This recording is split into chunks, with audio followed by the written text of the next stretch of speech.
Hello. आज का हमारा टॉपिक है cranial nerve examination. Previous lecture में हमने बेल्स पाल्सी के बारे में डिटेल में देखा था। ओके, पूरा डिटेल में उसका फिजियोथेरेपी ट्रीटमेंट भी देखा था। अब क्रेनियल नर्व देखते हैं। इसमें देखो, गैदर इक्विपमेंट, आपको कौन कौन से इक्विपमेंट चाहिए हैं क्रेनियल नर्व एग्जामिनेशन के लिए वो देख लो। Gather the appropriate equipment to perform cranial nerve examination. Pen torch, okay, जो लाइट होती है रेड वाली, वो लेज़र वाली, वो वाली पेन टॉर्च। स्नेहल चार्ट चाहिए, इससे हरा प्लेट चाहिए, कॉटन वूल, न्यूरोटिप, ट्यूनिक फॉर्क, 512 हर्ज का चाहिए ये। और जो इसमें ग्लास ऑफ वाटर, उसमें कोल्ड और हॉट दोनों वाटर चाहिए होता है। ठीक है, तो ये सारे इक्विपमेंट चाहिए। इंट्रोडक्शन देखते हैं। वॉश योर हैंड, सबसे पहले क्या करना है आपको, अपने हैंड को वॉश कर अच्छे से धो लेना है। Introduce yourself to the patient including your name and role, अपने आप को, आप पेशेंट का, जैसे कि ये क्रेनियल नर्व एग्जामिनेशन करने वाले हो तो आपको अपने आप का अपना नाम बताना है और उनको अपना रोल बताना है कि आप क्या करने वाले हो। Confirm the patient name and date of birth, patient का जो नेम है वो पूछना है, उसका डेट ऑफ बर्थ आपको पूछना है। Briefly explain what the examination will involve using patient friendly language. Okay, एक फ्रेंडली लैंग्वेज में आपको उसको सब एक्सप्लेन करना है। Ask the patient to sit on a chair approximately 1 arms length away, जो पेशेंट और थेरापिस्ट के बीच की जो दूरी है वो कितनी, 1 हाथ जितनी होनी चाहिए। Ask the patient if they have any pain before proceeding with the clinical examination. उससे मतलब आप क्रेनियल नर्व एग्जामिनेशन करने वाले हो, उससे पहले मतलब पेशेंट को कोई पेन है तो वो आपको पूछ लेना है। ओके, फर्स्ट है अपना ऑल्फैक्टरी नर्व, क्रेनियल नर्व 1। ठीक है, इसमें क्या है, to test the sense of smell, sense of smell के लिए इसका मेन ऑल्फैक्टरी नर्व का रोल होता है। Bottle containing different odorous substances like acetone, clove oil, peppermint, ether can be used which are not irritate. आपको ये सारे मतलब जो ऑडरस सब्सटेंसेस है, acetone, clove oil, peppermint, ether, ये सारे आप यूज़ कर सकते हो। Okay, sense of smell, smell को चेक करने के लिए पेशेंट का ये सारे ऑर्डर सब्सटेंसेस यूज़ कर सकते हो। सब्जेक्ट आई क्लोज, सब्जेक्ट मतलब जो पेशेंट होगा उसको कहना है अपना आइज क्लोज कर दे। Bring each of this bottle one by one of each nostril separately with the other closed.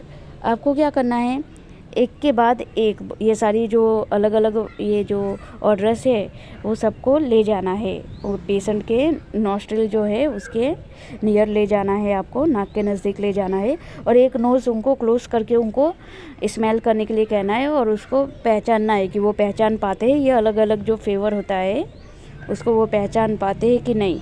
ठीक है, उससे पता चलेगा कि पेशेंट का स्मेल जो फंक्शन है वो डैमेज हुआ है या परफेक्ट है। ठीक है, not whether he can appreciate and identify the orders and record your observation. Patient पहचान लेता है तो आपको वो क्या करना है, लिखना है, रिकॉर्ड बनाना है कि कौन कौन से वो पहचान पाते हैं। This test can not be done on a patient suffering from upper respiratory tract problem like cold.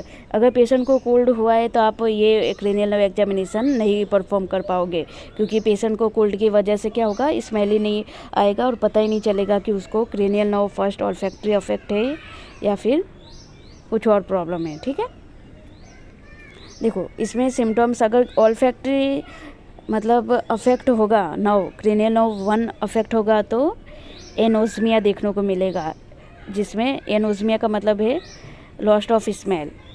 Okay, absent of smell, smell ही नहीं होगा, मतलब पेशेंट को सुगंधी नहीं आएगी, उसको पता ही नहीं चलेगा। ऑप्टिक नर्व, सेकंड कौन सा है, optic nerve, cranial nerve 2। The optic nerve transmit sensory visual information from the retina to the brain. ठीक है, ये सेंसरी इंफॉर्मेशन, सेंसरी विजुअल जो विज़न का है वो इंफॉर्मेशन ट्रांसमिट करता है रेटिना से ब्रेन की ओर। There is no motor component to the optic nerve, इसका कोई मोटर कंपोनेंट नहीं है। ओके, तो ये कौन सी है, सेंसरी नर्व है optic nerve. Assessment of visual acuity distance, ठीक है, विजुअल अक्यूटी डिस्टेंस है जो इसका असेसमेंट कैसे करेंगे। Begin by assessing the patient visual acuity using a Snellen chart, इसमें आपको स्नेहल चार्ट यूज़ करना है, आगे हम इसका फिगर देखेंगे। If the patient normally use distance glasses ensure this are worn for the assessment. देखो अगर इसमें पेशेंट को कोई मतलब नंबर आए हुए हैं आइज़ के, तो वो ग्लासेस अपना खुद का पहन सकता है असेसमेंट में। ये क्लियर है। देखो ये स्नेहल चार्ट है, इसमें क्या होता है, ये डिस्टेंस होता है 6 मीटर का डिस्टेंस रखना होता है। ओके, और फर्स्ट जो है सबसे पहले पेशेंट को ये वाला ऊपर वाला लीटर पढ़ने को कहा जाएगा, सबसे बड़ा है वो। उसके बाद ये, उसके बाद नीचे, इस तरह से लाइन से नीचे की ओर आते रहना है। उसमें नॉर्मल जो विज़न होता है 6/6 और 6/8 जो होता है वो नॉर्मल विज़न होता है। और ये सारे ऊपर की ओर, जिसको विज़न में प्रॉब्लम होती है ये ऊपर की ओर जाता है। उस तरह से आइज़ का नंबर भी चेक किया जाता है, और विजुअल अक्यूटी जो डिस्टेंस कितना पेशेंट देख सकता है वो इससे चेक किया जाता है, स्नेहल चार्ट से। और इसमें can you read this sentence at foot distance, 1 foot distance पे ये सेंटेंस वो पढ़ना होता है, ठीक है। इसमें सबसे बड़ा जो बड़ा है वो, उसके बाद स्मॉल स्मॉल स्मॉल, इस तरह से यहाँ नीचे से ऊपर की तरफ पढ़ते हैं। उसमें पता चलता है कि पेशेंट उसे रीड कर पाता है या नहीं रीड कर पाता है, उस तरह से उसकी विजुअल अक्यूटी चेक किया जाता है। देखो इसमें मेथड है वो देखते हैं। Stand the patient at 6 metre from the Snellen chart. Okay, 6 metre खड़ा होना चाहिए स्नेहल चार्ट से, उसकी जो डिस्टेंस है 6 मीटर का होना चाहिए। Ask the patient to cover one eye and read the lowest line they are able to. पहले पेशेंट को क्या करना है, आइज़ को कवर करवा देना है। और उसमें ऊपर जैसे मैंने बताया, देखो इसमें पहले, सॉरी मैंने ऊपर से नीचे कहा था, इसमें नीचे से ऊपर की ओर पढ़ना है। सबसे छोटा लेटर, फिर ऊपर ऊपर ऊपर ऊपर, फिर ऊपर, ठीक है। सबसे बड़ा लास्ट में आएगा, नॉर्मल विजन होगा ये, ठीक है। Stand the patient at 6 meter from the Snellen chart. Ask the patient to cover one eye and read the lowest line they are able to. ठीक है, लोवेस्ट लाइन पढ़ना है। Record the lowest line the patient was able to read 6/6 metric which is equivalent to 20/20 imperial. ठीक है, lower जो सबसे नीचे वाला होगा, ओके, वो नॉर्मल विजन में आएगा और वो 6/6 होता है। You can have the patient read through a pinhole to see if this improves vision. If vision is improved with a pinhole, it suggests there is a refractive component to the patient poor vision. एक pin hole दिया जाता है जिसमें से कहा जाता है patient को कि उसमें देख के वो पिन होल से वन आइस में वहाँ पे रख के मतलब वो रीड करे, वन आइस से उस पिन होल में रीड करना होता है। ओके, तो उसमें क्या होता है, आसपास का जो विज़न होता है वो मतलब एक्स्ट्रा जो डिस्टर्बेंसेस होता है वो नहीं आता है, और जिससे क्या कहा जाता है, उसे पुअर विज़न कहा जाता है अगर वो पिन होल से वो रीड करे तो। Repeat the about steps with other eyes. ठीक है, ऊपर वाला स्टेप जो वन आइज आपने क्लोज करके राइट में किया, उसके बाद आपको लेफ्ट आइज में करना है। Further steps for patient with poor vision. अगर पुअर विजन है, पिन होल से चेक करने के बाद वो पुअर विजन उसमें आता है, वो रीड नहीं कर पाता है। If the patient is unable to read the top line of the Snellen chart at 6 metres even with pin hole, move through the following steps as necessary. ठीक है, उसके बाद दूसरे स्टेप्स आपको फॉलो करना है। Reduce the distance to 3 metres. Okay, 6 metre से नहीं पढ़ पाता है तो उसके बाद आपको 3 मीटर्स का डिस्टेंस रखना है from this Snellen chart. The acuity would then be recorded as 3 denominator. ठीक है, उसके बाद आपको 3 बार उसको पढ़ने को कहना है, और उसके बाद आपको 3 बार जो भी अच्छे से वो पढ़ पाए उसके बाद आपको वो रिकॉर्ड करके लिखना है। Reduce the distance to 1 metre from the Snellen chart 1 डिनोमीटर। उसके बाद क्या 3 मीटर से भी नहीं पढ़ पाता है तो उसको आपके बाद 1 मीटर पे रखना है उसको। ठीक है, 1 मीटर पे रखने के बाद उसको रीड करने के लिए कहना है और उसको रिकॉर्ड करना है, लिखना है। Assess if they can count the number of fingers you are holding up. Record as counting fingers.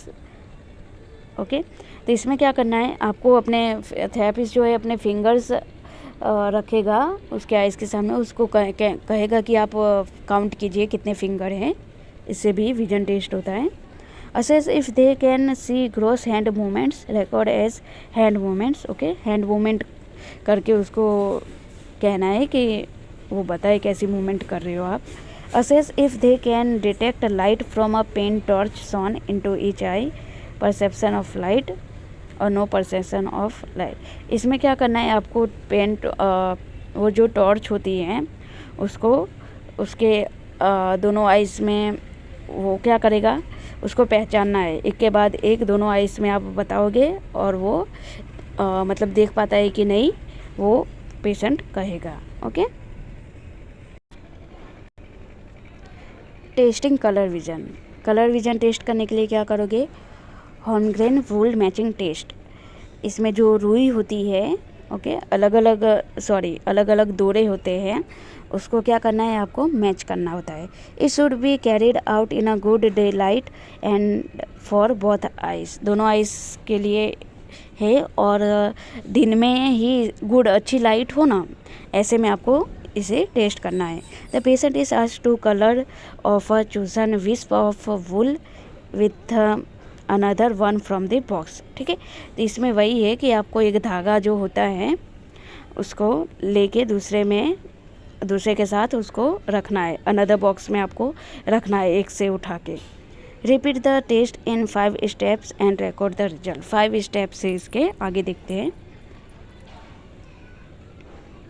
देखो इसमें 5 स्टेप्स ये है कि आपको पहले उसको क्या करना है, उसको लेना है रुई को, जो थेरापिस्ट जो कहेगा कि आपको ये रेड वाला कलर उठाना है तो आपको रेड वाला कलर उठाना है।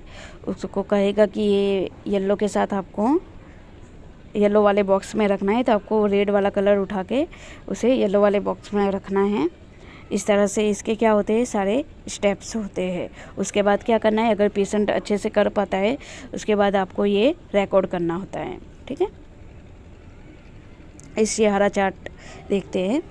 Ask the patient to cover one of their eyes, then ask the patient to read the numbers on the Ishihara plates. इसमें क्या करना है, पेशेंट का वन आइज है वो कवर कर देना है। उसके बाद पेशेंट से कहना है कि जो उसको प्लेट, इशिहारा प्लेट होता है, जो कलरफुल प्लेट होता है, उसमें कलरफुल लेटर से लिखा होता है, उसको वो नंबर जैसे कि 15 लिखा है या 16 लिखा है, उसको कहने का वो रीड करे। The first page is usually the test plate which does not test color vision and instead assess contrast sensitivity। पहला जो कलरफुल प्लेट होता है वो पहले टेस्ट करना है कि पेशेंट का जो है उसका विज़न तो जैसे कि नंबर आए हुए हैं उसकी वजह से तो उसको नहीं प्रॉपर दिख रहा है, तो वो क्या करना है, पहले आपको ऐसे ही नॉर्मल टेस्ट करना है। उसके बाद अगर वो पेशेंट देख पाता है अच्छे से, उसके बाद आपको कलर विज़न टेस्ट करना है। If the patient is unable to read the test plate, you should document this। वही है कि अगर पेशेंट नहीं पढ़ पाता है नॉर्मल, तो उसमें क्या करना है, आपको वो लिखना है। If the patient is able to read the test plate, you should move through all of the Ishihara plate. उसके बाद आपको कलर विज़न टेस्ट करना है। Asking the patient to identify the number on each। उस जो plate बताएंगे उसमें colourful number जो लिखा होता है वो आपको रीड करना होता है, पहचानना होता है पेशेंट को। Once the test is complete, you should document the number of plates the patient identify correctly, include the test plate 13/13। 13 मतलब 13 बार आपने चेक किया और उसका कितना रिजल्ट आया, 13 ही रिजल्ट आया, वही बता रहा है। 13 में से 13 यानी उसका जो विज़न है वो क्या है, कलर विज़न वो नॉर्मल है। Repeat the assessment on the other I. दूसरे आई में आपको ये रिपीट करना है। देखो इस तरह ये प्लेट होती है, उसमें कलरफुल ये लेटर से लिखा होता है, उसको आइडेंटिफाई करना होता है पेशेंट को। ठीक है, ऊपर वाला जो था वो ऑप्टिक नर्व के बारे में था, उतने सारे टेस्ट ऑप्टिक नर्व में आते हैं। ओके, वो विज़न के लिए होता है। अगर उसमें प्रॉपर पेशेंट रीड नहीं कर पाता या कलर विज़न अफेक्ट हो तो उसका मतलब है कि पेशेंट का जो ऑप्टिक नर्व है वो अफेक्ट हुआ है, ओके, जिससे विज़न में प्रॉब्लम आती है। विटामिन ए की डेफिशिएंसी हो तो भी विज़न में प्रॉब्लम आती है, ओके, ये क्लियर रखना है। ऑक्यूलोमोटर थर्ड नर्व जो है क्रेनियल नर्व ऑक्यूलोमोटर है, फोर्थ ट्रोक्लियर है और 6 नंबर की जो है एब्यूडेंस नर्व है। तो ये क्या है, ये तीनों नर्व का एक साथ में ही इसका असेसमेंट किया जाता है, क्योंकि ये क्या करती है, ये सब भी आई की मूवमेंट है, उसमें ये तीनों नर्व आई की मूवमेंट कंट्रोल करती है, इसलिए इसका एक साथ ही इसका क्या करते हैं, असेसमेंट करते हैं। This transmit motor information to the extra ocular muscle to control eye movement. तो ये क्या करेगा,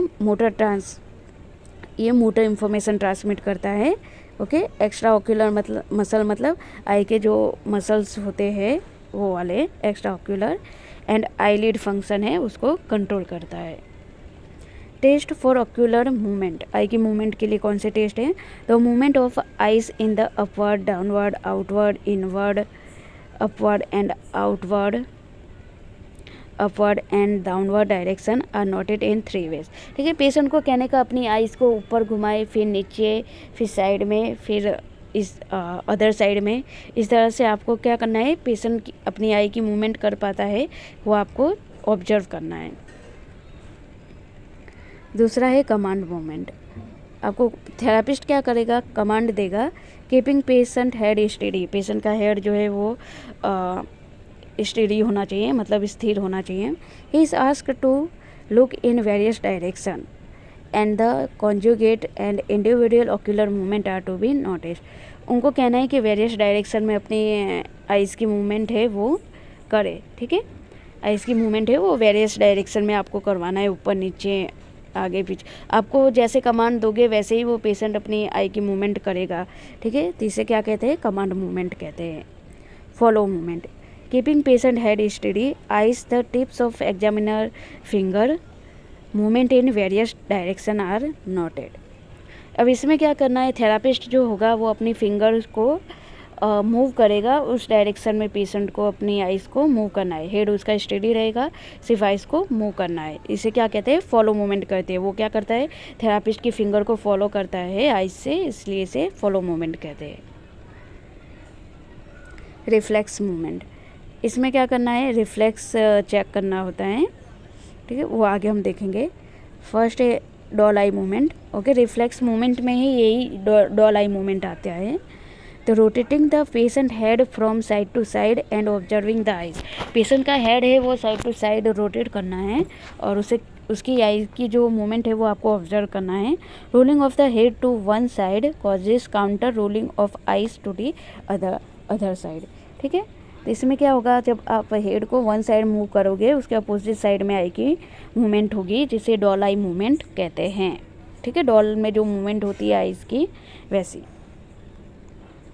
एग्जामिनेशन ऑफ प्यूपिल, जो प्यूपिल है उसका क्या करना है, एग्जामिनेशन करना है। कंपेयर द साइज ऑफ प्यूपिल, जो दोनों जो अंदर जो ब्लैक आइस में होता है उसकी साइज को आपको नोट करना है, उसे प्यूपिल कहते हैं, ठीक है। शेप ऑफ प्यूपिल, उसका शेप कैसा है वो आपको नोट करना है। प्यूपिलरी रिफ्लेक्स चेक करना है। डायरेक्ट प्यूपिलरी रिफ्लेक्स में ये आएगा direct light reflex. Patient is asked to look into distant with one eye covered, इसमें क्या करना है, एक आई आपको कवर कर देना है और पेशेंट को देखने के लिए कहना है, एक आई खुली रहेगी उसकी। A light torch is shone on the pupil of the uncovered eye, जिस आई जो आँख खुली है उसी में आपको क्या करना है, लाइट है, टॉर्च है, उसको डायरेक्टली उसके सामने दिखाना है। The normal response is immediately constrict of pupil in tested eye, तो क्या होगा, उसी में आप जब उस लाइट को ऐसे हटाओगे आप देखोगे कि उसी में मतलब उसका जो प्यूपिल है वो क्या होगा, कंस्ट्रिक्ट होगा, छोटा हो जाएगा, सेम आई में कंस्ट्रिक्ट होगा। तो ये क्या होगा, डायरेक्ट लाइट रिफ्लेक्स कहते हैं इसे। consequential light reflex, a light torch is shone on pupil of one eye and the construction of pupil is observed in the unilluminated eye. The normal response is constructed of pupil in the opposite आई। इसमें क्या करना है, दोनों eyes आपको खुली रखना है। इसमें आप दूसरी आई में जो लाइट है, टॉर्च है, उसे दिखाओगे दूसरी आई में, तो उसमें क्या होगा, उसके अपोजिट आई में कंस्ट्रिक्शन होगा। ओके, प्यूपिल का दूसरी आईज में कंस्ट्रिक्शन होगा, जिसे क्या कहते हैं, नॉर्मल रिस्पॉन्स कहते हैं, उसे कंसिस्टेंशियल लाइट रिफ्लेक्स कहते हैं।